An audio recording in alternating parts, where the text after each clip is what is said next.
Welcome to the Ancestral Findings podcast. Ireland has some unique Christmas traditions, as well as some holidays that are unique to the island itself. Knowing about these holidays and traditions is helpful when celebrating or learning about your Irish ancestors and what their lives were like. Join me today for some interesting Irish holidays and holiday traditions you should know.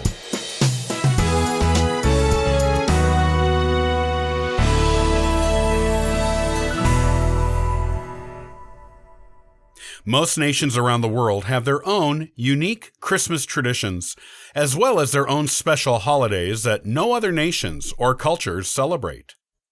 These holiday traditions can tell us a lot about our family backgrounds and give us insight into the lives of our ancestors. There are clues to family heritage in the traditions of our ancestors, holidays, and otherwise. If you are of Irish descent, here are some unique Christmas and other holiday traditions that you may or may not know about. Each one offers interesting insights into the lives of ancestors both recent and long ago. Irish Christmas traditions. A candle in the window. This is one of the most common Irish Christmas traditions. It is exactly what it says it is, placing a candle in a window. It was started back in the penal times when the Irish would put a candle in the window in a position to make sure it was visible to anyone who was passing by. The candle was not simply there to light the path of those out on the streets after dark. It was a code for the Catholics in the neighborhood that this was a Catholic household, and a holiday mass would be held at that home. It was an important code during a time when people wanted to practice their religion, and Catholicism was being persecuted by the Protestants. The tradition faded out of fashion for a while, then came back to popularity in the 1970s. While it is less popular now than it was then, it is still used by many families, both Irish and Irish-inspired. Today, those who use it do so as an homage to those seeking shelter, like Mary and Joseph, when they were searching for a place to stay so Mary could give birth. Holly on the door. This is another incredibly common Irish Christmas tradition. It started after England took over governance of Ireland, bringing over nobility and landed gentry to colonize the island and forcing the native Irish into poverty. This meant the Irish didn't have much extra money to buy holiday decorations. Because holly was something that grew easily in cold climates, it was something they could acquire for free to decorate their homes and make them more festive. A laden table. This is another tradition that goes back to the pre-penal times Irish Catholic tradition. The Catholics in Ireland would set out a simple repast for Mary and Joseph on Christmas Eve. The meal usually consisted of some milk, with some bread baked with raisins and caraway seeds. Some Irish still do this on Christmas Eve, or they have the meal themselves in honor of the holidays and the religious meaning behind them. The renboy procession. The day after Christmas is also a holiday in Ireland, known as St. Stephen's Day, also known as Boxing Day in other parts of the UK and its Commonwealth. In Ireland, an event called the renboy procession takes place on St. Stephen's Day, and it commemorates something that happened during the penal times. The legend is that there was a group of Irish rebels who gathered and organized to overthrow their English oppressors. A flock of wrens interrupted them as they were about to enact their ambush of the English. For a long time after that, wrens, also known to the Irish as the devil's bird, were sacrificed on St. Stephen's Day because of the wrens' betrayal of the English. That tradition continues today without the bloodshed for the wrens. Instead, the Irish dress up as wrens in outfits made of straw, or simply in old clothing, and they take sprigs of holly from house to house in their neighborhoods dressed this way on St. Stephen's Day. It is called the renboy procession and is often used as a reason to stop by and visit friends, since Christmas Day is spent with family. Little Christmas. A fun fact of Irish Christmases is that it is considered bad luck to take Christmas trees or other holiday decorations down before January 6, which is known in Ireland as Little Christmas. This Little Christmas is also traditionally a girls' night out in Ireland as well. Santa Claus. Santa is a part of Christmas in Ireland, just like in many other parts of the world. However, there are a few differences in how he does his job on the Emerald Isle. The first difference is that he does not leave presents under the Christmas tree. Instead, he leaves them at the foot of the bed of a child in most cases. Sometimes he leaves them inside a pillowcase, and sometimes he leaves them in a special Christmas bag. Children leave gifts out for Santa too, just like in other parts of the world. Although, there is another Irish twist here too. Instead of leaving milk and cookies out for Santa, children leave a slice of mince pie and a glass of Guinness for jolly old St. Nick as he makes his way across Ireland. A carrot is also often left out for Santa's reindeer. After all, they need to eat too. Mistletoe. Did you know mistletoe on the holidays is a Celtic tradition? It is. As far as anyone knows, it originated with the Celts. It has its beginnings in pagan traditions as a plant that is pretty hard to find in Ireland, but not non-existent there, and easy to grow in winter. The ancient Celts revered the hardiness and bravery of the few plants that could not only survive but thrive in the winter, and celebrated them during their Yule holidays, also known as the winter solstice. How it became associated with kissing isn't clear, and may or may not be of Celtic origin. However, the celebration of the plant itself is definitely a Celtic thing.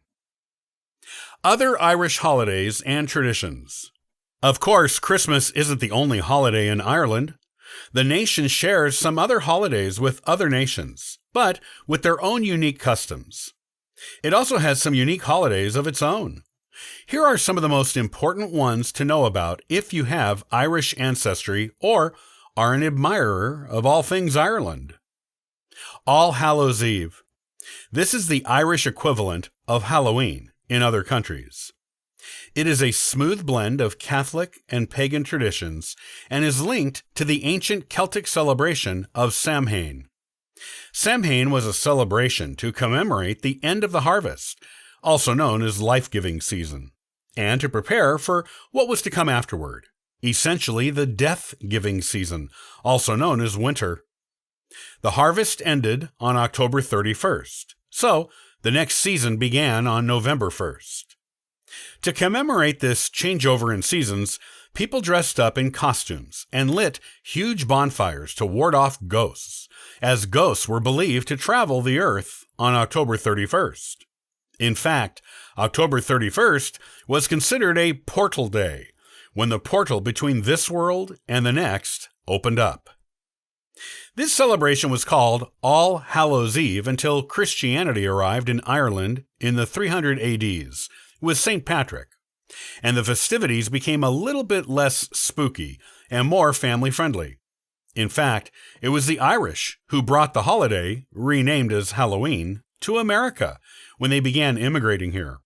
The costumes are still worn, but the bonfires are reduced to what can fit inside a jack-o'-lantern. In Ireland today, there are a couple of special dietary traditions that go with Halloween, and they are not anything to do with candy. On Halloween in Ireland, people traditionally eat a dish called colcannon, which is made with cabbage and potatoes, and another Irish dish called barmbrack, which is a cake with a bread-like texture that includes raisins in it. Both dishes are served together, and one of them hides a ring or other charm, only the cook knows which dish holds the prize. Whoever finds the ring or charm on their plate is considered blessed with good luck. St. Patrick's Day. This is probably the best known of the uniquely Irish holidays. It was originally celebrated as the bringing of Christianity to Ireland. It was a religious celebration. However, today it is mostly a secular celebration, associated with heavy drinking and wearing green. However, there is a link back to the purely religious celebration it used to be. In the past, St. Patrick's Day fell during the Lent period, and Lent was suspended on that day. This meant that anyone who had given up alcohol for Lent could drink it again on St. Patrick's Day, for that one day, as an exception, and then had to go back to abstaining until Lent was over. St. Patrick's Day has become so popular that it is now celebrated around the world in a variety of non-Irish countries. In fact, the Irish say today that everyone is Irish on St. Patrick's Day. Bloomsday. Celebrated on June 16th each year, Bloomsday honors one of the most famous authors from Ireland, James Joyce. The date was chosen because it is the date on which Joyce's most famous novel, Ulysses, takes place.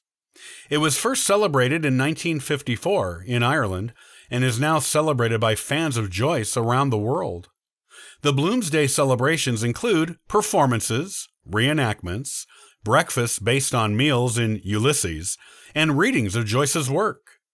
The more enthusiastic participants even dress up in Edwardian clothing and go to locations in Dublin mentioned in Ulysses. Easter. Unlike other countries, Easter is celebrated on Sunday and Monday in Ireland. While Easter Sunday is spent going to church, Easter Monday is the time in Ireland for eating brightly colored Easter eggs, doing Easter egg hunts, taking part in egg rolling contests, and pouring holy water over each other at Easter Mass for Catholics. Easter Monday always takes place on or near the anniversary of the 1916 Easter Uprising in Ireland and commemorates it. The Irish Easter egg is a unique thing. While many cultures use the Easter egg in their Easter celebrations, the Irish Easter egg is a bit different. As in other traditions, they represent fertility and the rebirth of the world at the beginning of spring. The rebirth symbolism is also connected to Jesus' resurrection. Eggs used in Irish Easter egg hunts are usually green and gold in color. They are sometimes decorated with crosses as well. Those who have chickens are supposed to mark any laid on Easter Sunday with a cross and eat them. No one knows why, but it's part of the tradition. Some people who don't have chickens just go to the store before Easter and buy an egg to mark with a cross to eat on the holy day. Some people put a note under their child's pillow with a clue to where to find the Easter basket. The clue leads the child to another clue and another until the child has completed an Easter scavenger hunt and finally finds his or her Easter basket.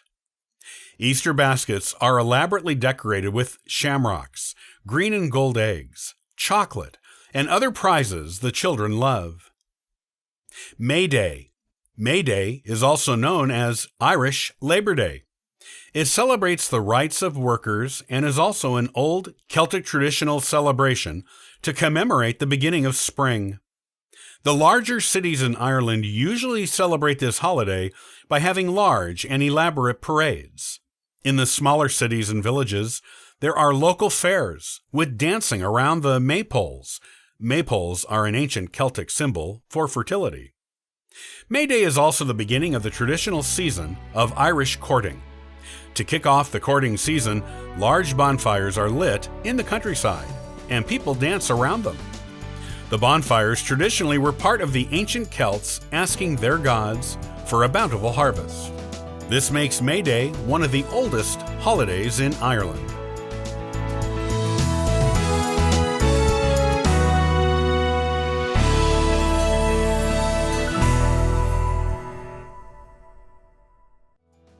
Thanks for listening to the Ancestral Findings Podcast. For free resources to help you in your genealogy research, you can visit ancestralfindings.com. Hey, happy searching!